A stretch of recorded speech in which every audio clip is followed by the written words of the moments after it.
Yep, that's me. My body beaten, my face covered in blood, and the sinking realization that something might be wrong with me. To understand how I ended up in this position, we have to rewind a bit. So I know for a lot of people the world went to shit in 2020 with the start of the COVID-19 pandemic and other unfortunate events. But for me, 2019 wasn't exactly a promising start either. Let me explain. It all started at the end of 2018. I just finished my 3-year course at Massey, had a lovely Christmas with my family, and I was in Wellington planning to spend New Year's Eve at a party with some of my friends.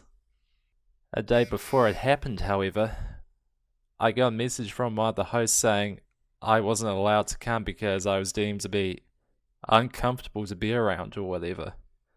I told them it was okay, but really, I was just feeling hurt. These were people I spent 3 years of my life with, studying with, making good memories, and now they just turned me away without saying anything? I was distraught. And so I spent New Year's that year alone, drinking at some random pub.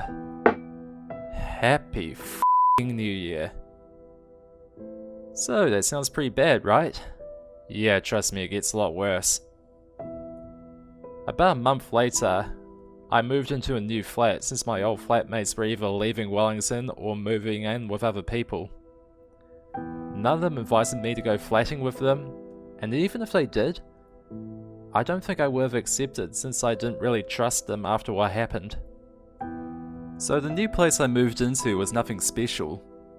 Basically a converted shop, but it was cheap, and for a poor postgrad it was a pretty good deal considering Wellington's high rates on rental properties.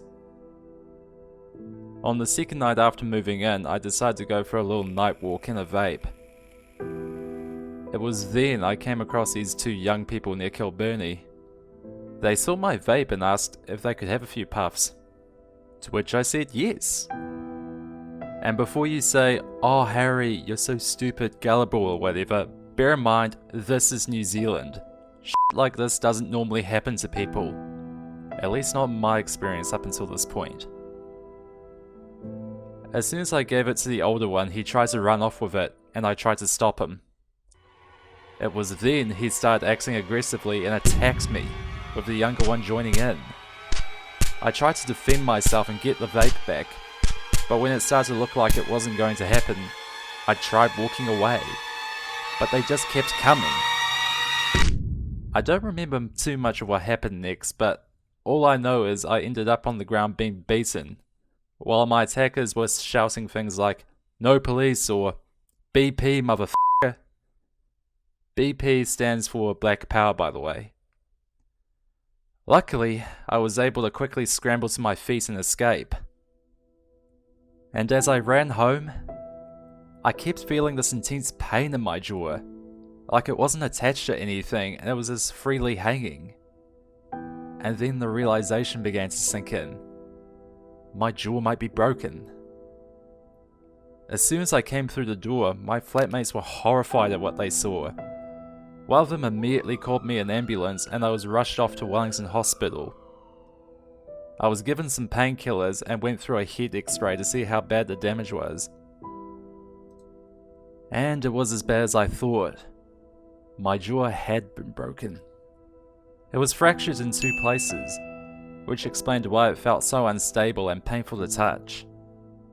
The doctors explained to me that they could fix the fractures at Lower Hutt Hospital, but due to a waiting list, it would take 2 days before I could be operated on. 2 bloody days of pain and agony. I decided to call my parents to let them know what happened, and my mum quickly came to Wellington to take care of me until the day of the operation. Rather than stay in my new flat, we spent the next 2 nights in a motel near the waterfront. I remember one of my flatmates was really kind and lent me his Nintendo Switch to play on. I didn't end up using it though, since I was in too much pain to do anything but look up at the ceiling and try to rest. And I remember the whole time I just felt really bad for my mum. She was heartbroken seeing me in this state.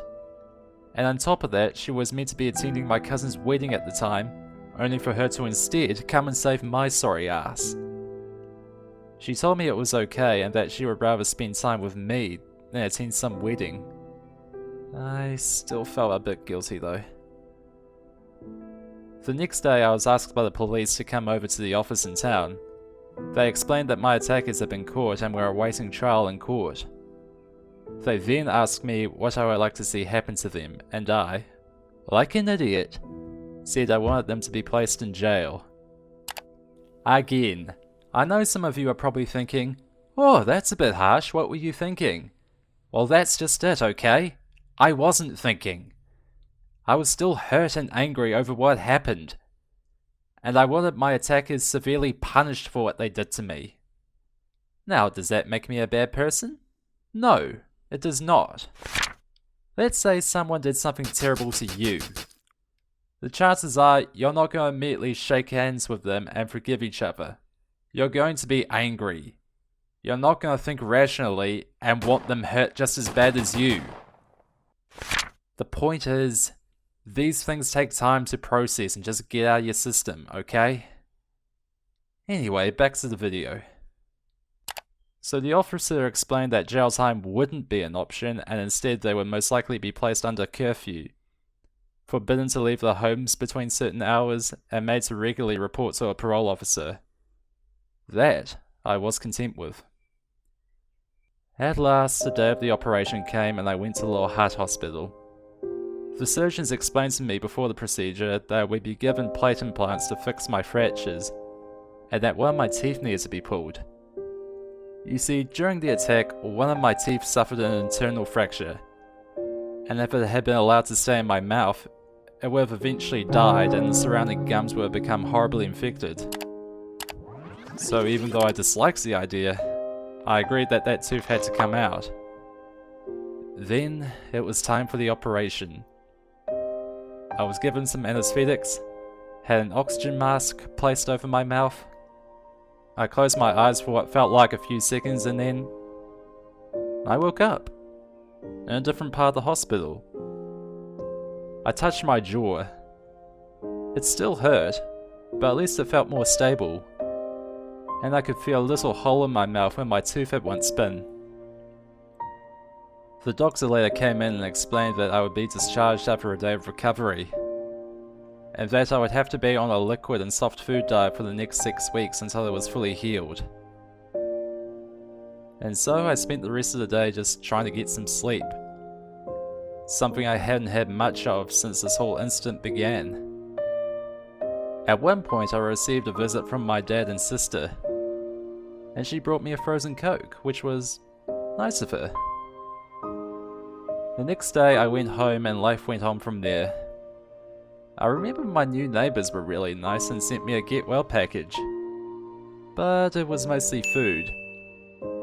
And my flatmates politely sent it back explaining that I couldn't chew anything at the time. I still appreciate the gesture though. So yes, 2019 was pretty much the worst start to a new year I've ever had.